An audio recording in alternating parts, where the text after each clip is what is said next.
Okay, so we're actually going to get started with Mayor of Casterbridge annotations. I'm just going to move this out of the way. Um, okay, I do have a highlighter with me, and I have a kind of a bright blue pen. That's mostly to kind of help us see what it is that we're trying to do. I will do my best to be kind of clear, and your expectation is that you will add this kind of commentary with the annotation so you kind of see all the things that were available for you to write about um, eh, when you're designing your analysis. Okay, the first thing that I'm going to do though is kind of highlight this idea of the complex relationship. That's key. So the first thing that you need to remember is that you're looking at a complex relationship.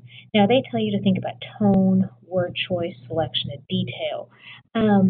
That probably is going to go away. Like they don't always list what you should look for, but it does kind of tell you, I like this idea of word choice and selection of detail.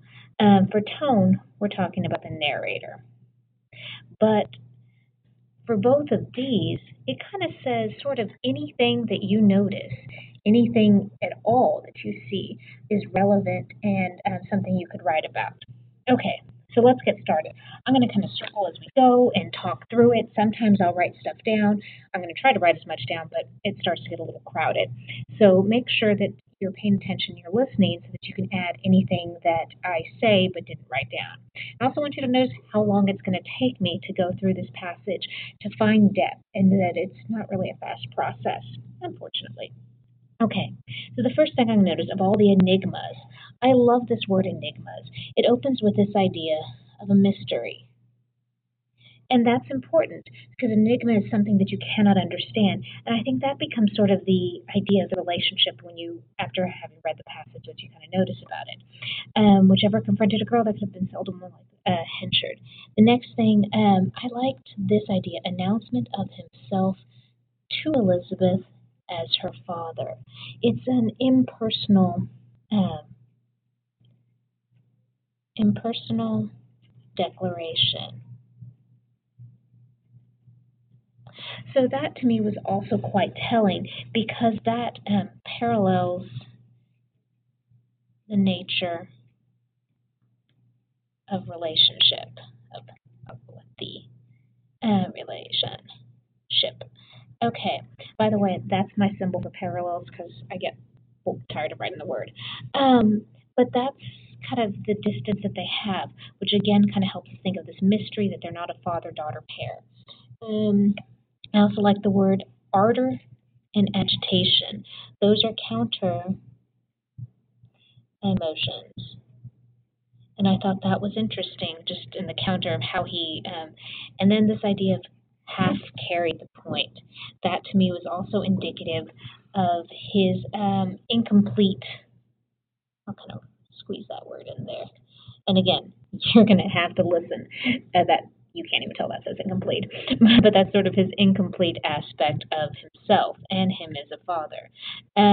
Okay, and then you have this transition and ideas of the constrained uh, manner. Manner was constrained. So this counters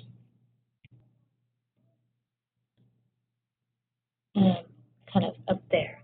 If at the beginning it was all powerful, kind of hatred, anxiety, frustration, then he starts this counter emotion.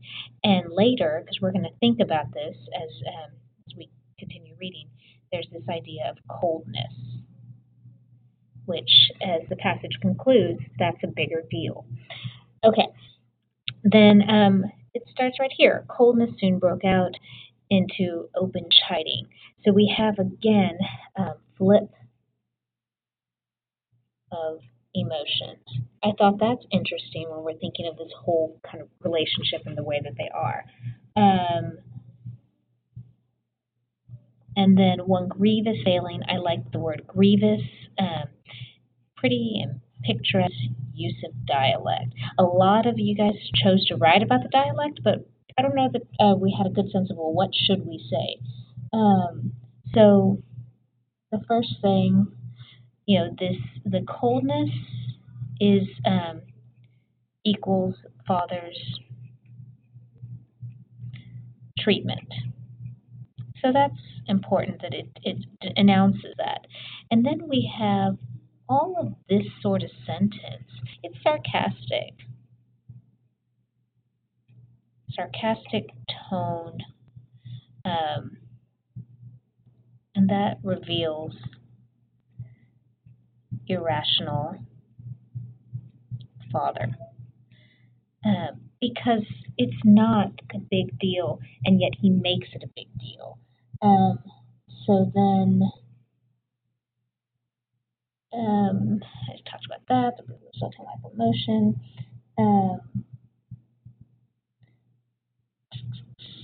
This idea of, the flip of emotion, to me, that parallels the separation between father and daughter. I'm going to get really creative in my abbreviation. Sorry about that. And we have this sort of ironic criticism of classes. So the aristocracy, or attempted feigned aristocracy at least. Okay. Then we have this kind of, as the passage goes on. See, all that was just the beginning. We have the movement of placement. So we have a time, it's dinner time, and then we have this reminder.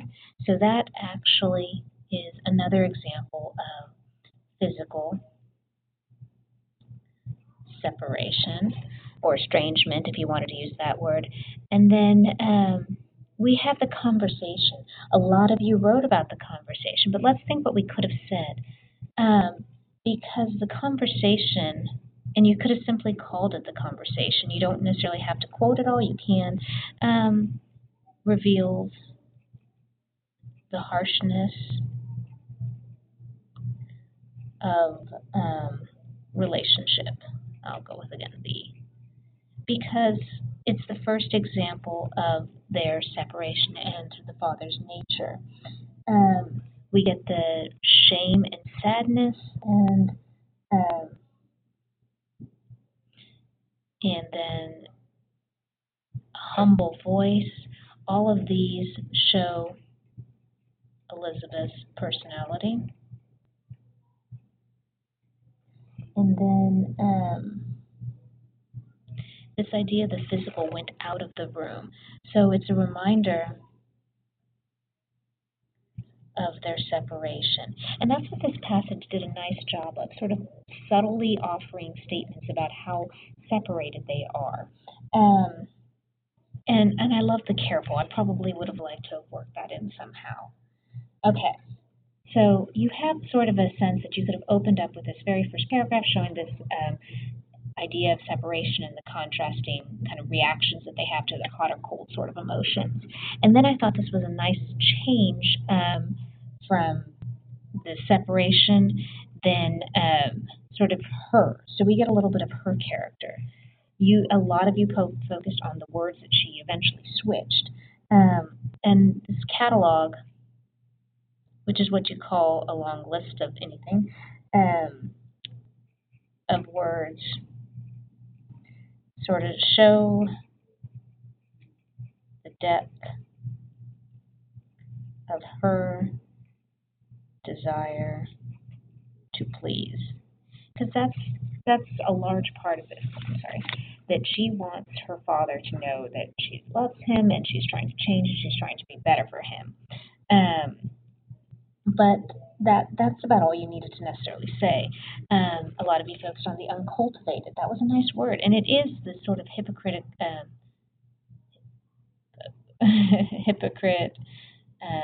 because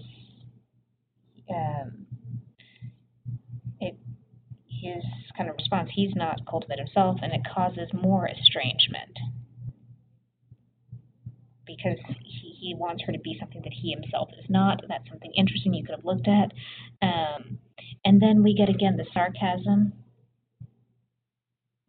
of the gratuitous ordeal. It's not in the matter of her handwriting. So it's sort of poking fun. It's meant to be funny, literary humor is rarely like laugh out loud funny. It's more of a huh at best. So you have the kind of sarcasm as to how he treats her and this whole manner of her handwriting. And our narrator reminds, I'm sorry for being left-handed, um, of the ironic um, physical estrangement. So, because they're in the same house, but they are still separate because we have the one door, eat one evening, she had occasion to go in. All these details sort of elaborate on how, even though they're physically close, they're actually quite separated. Um, Okay, so then we have the conversation. Hey, I noticed this, and I didn't do it. If I when I wrote on this, I didn't actually do anything with it, but I did notice it, and maybe you guys could make something of it. Be Joaned, and so be I. That the gentleman, he also speaks in dialect, um, and that's something that you might notice too. That you're going to notice things that you won't get to write about for time, but thought that was funny. And then we have the writing of it, and so if you notice, big giant squiggly, this is another of Henchard's conception of proper behavior. There's no like actual indication that any of this is right. So we have Henchard's creed, we have his dominance, um, without evidence. And that sort of kind of takes us as we're kind of toning this down and moving towards the ending of the passage. You have the as it ends, she never mind when she dismissed her again. It's another reminder of separation. And you're going to notice that when you look back at your passage, you'll be like, wow, there is a lot of things that Thomas Hardy pulls out that kind of announce that these two are very separated from each other, no matter how physically close they are. And then we get her considerate disposition became a pitfall to her now. A lot of you focused on that because it is something to talk about.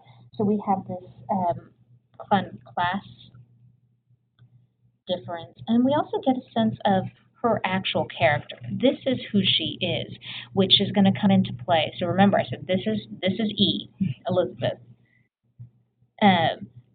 So just wait, we'll get to the bottom paragraph. She must be omitted sometimes provokingly, unnecessarily. I like these descriptions. Whenever you notice a lot of like adverbs or something, then you might think it could mean something. And that's what I noticed. I'm going to kind of flip to the second page. That the descriptions, because there's more, persistently, we'll just kind of go with there. Maybe you found another one. But the descriptions of how she interacts equal her nature. Like does everything to extremes, which is kind of funny because so does her father. Although his are all bad, but it's there. Oh, there was one more. Visibly forgot that one. Okay, so the exclamation that he became sorry a few minutes after, and said he did not mean to be rough, and this is his nature. So if hers is this kindness and his is this idea of roughness, that's sort of that sense of finality.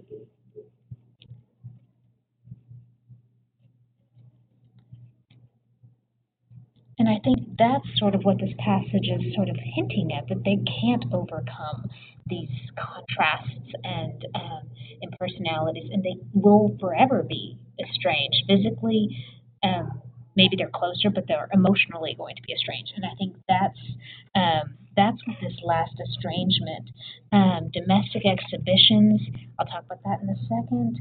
And then we have the suggested, revealed more than was underneath. So I love that needle rocks. So what we have is almost this scientific, distant tone which parallels their relationship. They are not a family, no matter the, I guess, blood connection or attempt at being a family, that they can't overcome these barriers of personality. We get a reminder at the end of his coldness and the crease, and then he didn't like her, that he disliked her with a growing dislike. So the more he knows her, the more he dislikes. That was something to kind of think about. A lot of you focus on that she's a reminder of his past, and yeah, I mean that's true. She's a reminder of his past. But I think one of the bigger ideas is that no matter that they came from the same past, they can't close the gap and actually connect with each other. And we have this idea of the emotional distance, despite best efforts. So if you notice, I'm not talking about the author using anything at all, but rather what's there. So when you're writing your analysis, you're thinking about all of the things that are there and not so much what it's named as. Okay, so it's going to be your turn to add on to your own annotations. Okay?